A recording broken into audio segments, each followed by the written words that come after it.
नमस्कार स्टूडेंट्स। इस वीडियो में हम नेक्स्ट पेज को स्टडी करते हैं। कहाँ तक की स्टोरी हुई थी?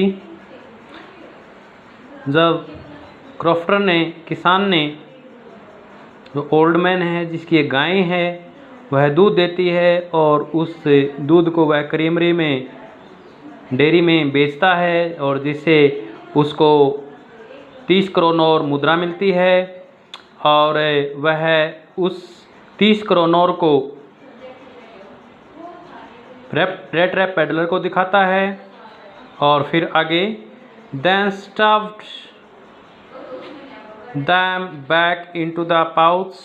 फिर उसने उन मुद्रा को वापिस उसी पोटली में ठूंस दिया। स्टफ होता है ठूंसना, पाउच पोटली।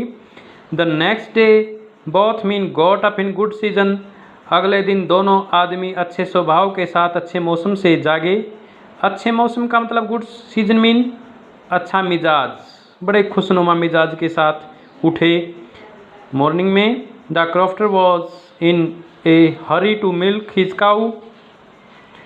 बूढ़ा किसान अपनी गाय का दूध दोहने की जल्दी में था।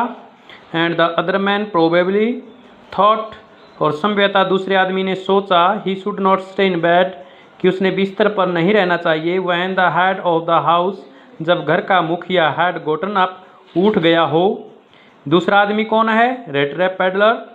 गेस्ट है, किसका गेस्ट है? क्रॉफ्टर का, ओल्ड मैन का, और ओल्ड मैन उसका होस्ट है।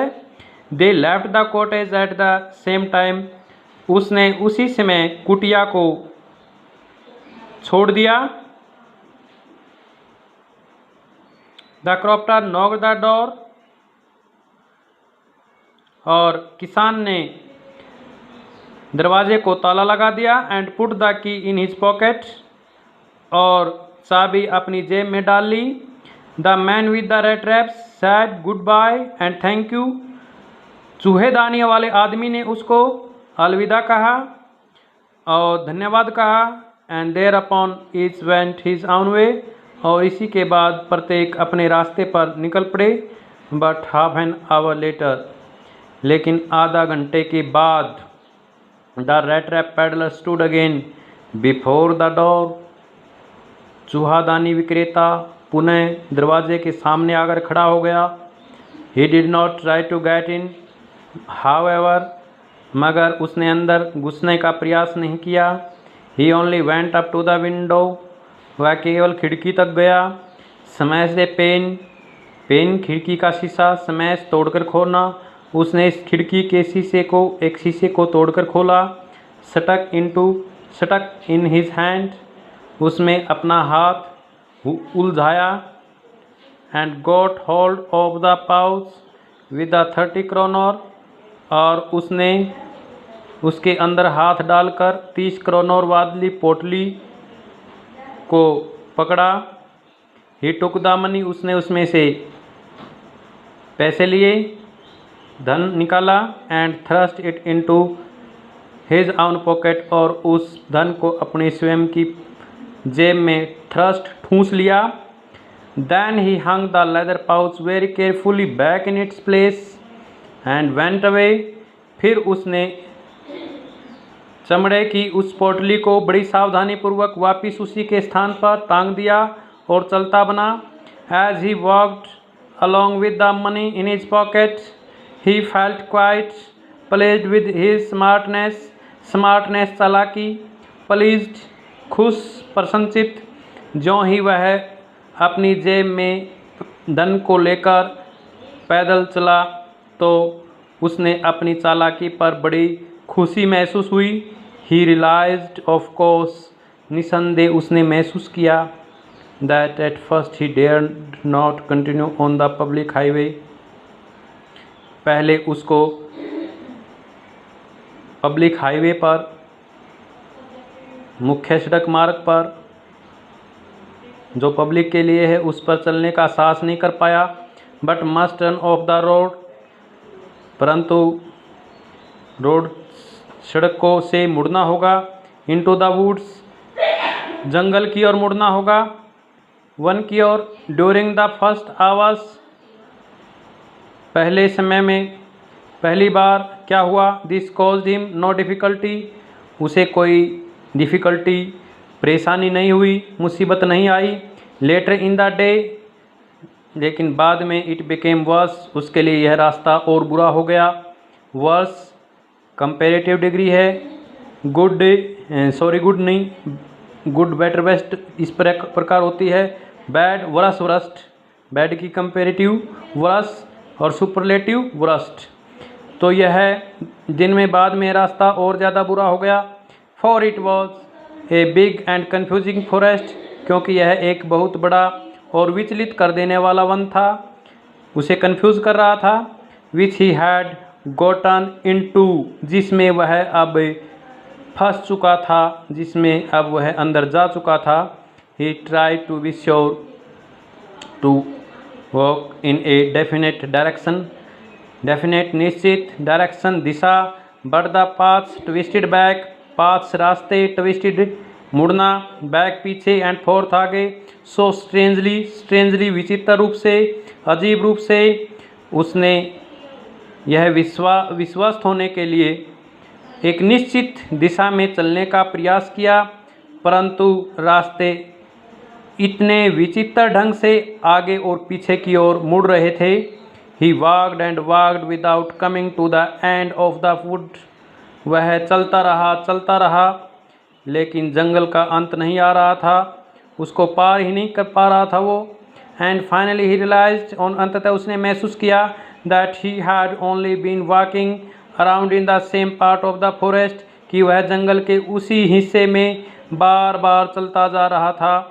ऑल एट वंस, बिल्कुल एकदम, ही recalled his thoughts about the world, संसार के बारे में उसने अपने विचार याद आए, रिकॉल याद आना, एंड द रेड रैप, और चूहादानी याद आई, जिसमें उसने पहले अब जो विचार शुरू में आए थे कि ये सारा संसार ही एक रेड रैप है, सारा संसार ही एक चूहादानी है। नाउ हिज आउन टर्न हैड कम, अब इस चूहादानी में फंसने की उसकी स्वयं की बारी थी। He had let himself be fooled by a bait, वह अब स्वयं एक प्रलोभन के द्वारा मूर्ख बनाया जा चुका था। एंड हैड बीन कॉट, और उसमें फंस चुका था। द होल फॉरेस्ट, सारा का सारा जंगल, विद इट्स ट्रंक्स, पेड़ों के तनों के साथ, एंड ब्रांचेज, शाखाओं के साथ, इट्स थिकेट्स, इसकी झाड़ियाँ, एंड फॉलन लॉग्स, और पेड़ों से गिरी हुई सूखी लकड़ियाँ, क्लोज्ड इन अपॉन हिम, वे सब उसको बंद कर रही थी। लाइक एन इम्पेनेट्रेबल प्रिजन, एक अभेद्य जेल की तरह। इम्पेनेट्रेबल का मतलब जिसको बेदाना जा सके, जिसे पार न पाया जा सके। From which he could never escape, जिससे वह अब कभी भी बच नहीं सकता था।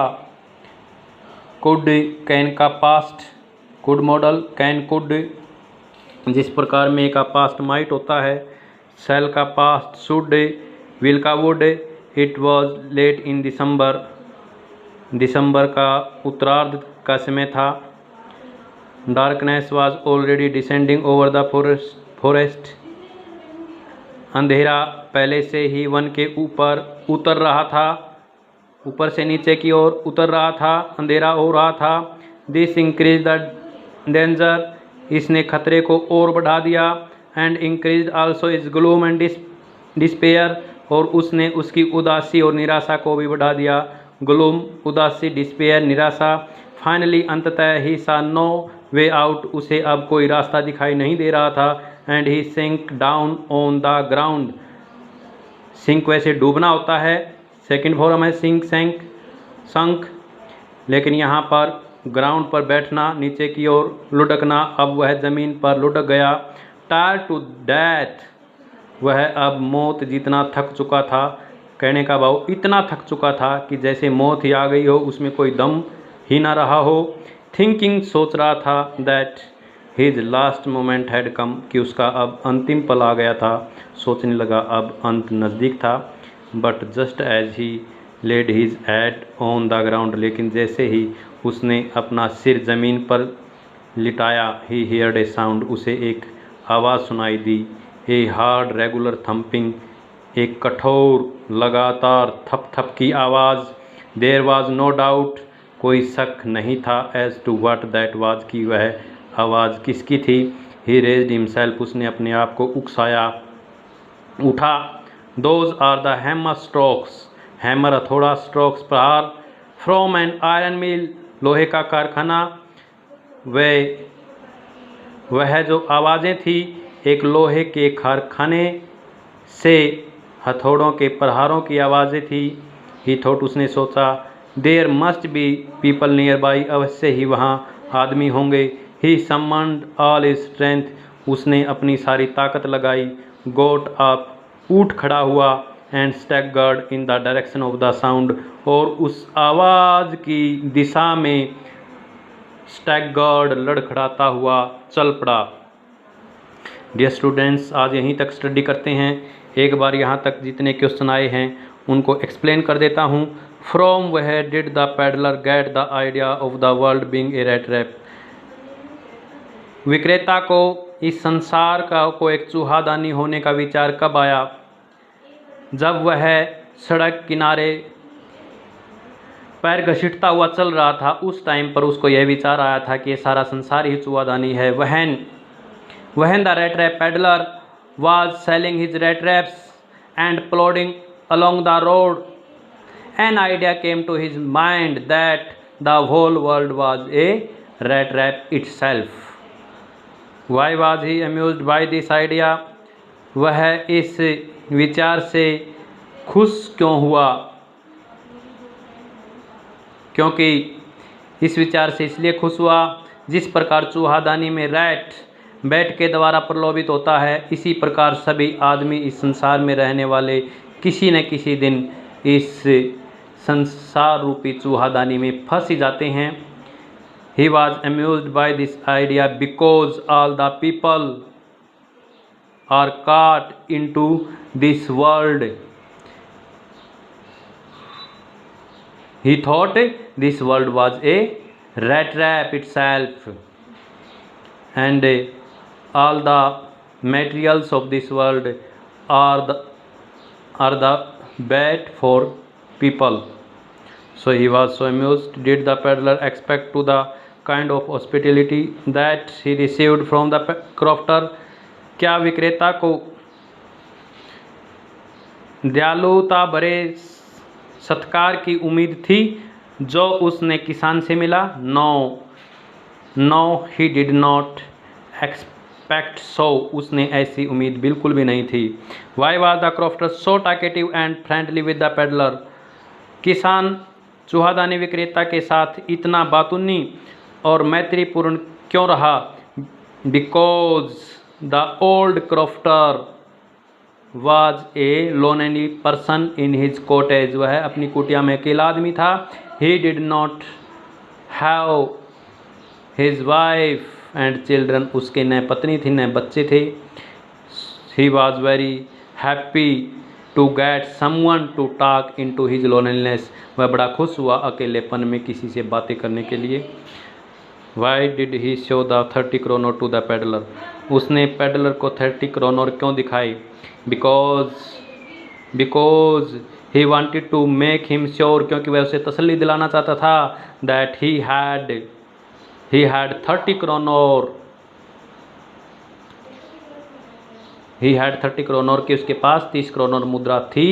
he received that currency, that money in the payment of milk, वह उसे उसके दूध के पेमेंट से मिले थे। Did the peddler respect the confidence reposed in him by the crofter? क्या विक्रेता ने किसान के द्वारा उसको विश्वास जो दिलाया उसकी उसने रिस्पेक्ट की? नहीं की। No, he did not respect the confidence of the crofter. Dear students, ये आपके क्वेश्चंस थे। आई होप आपको यहाँ तक बड़े अच्छे से समझ आया होगा। लाइक कीजिए, कमेंट करके बताइए और मेरे चैनल को सब्सक्राइब कीजिए। Thank you, have a nice day.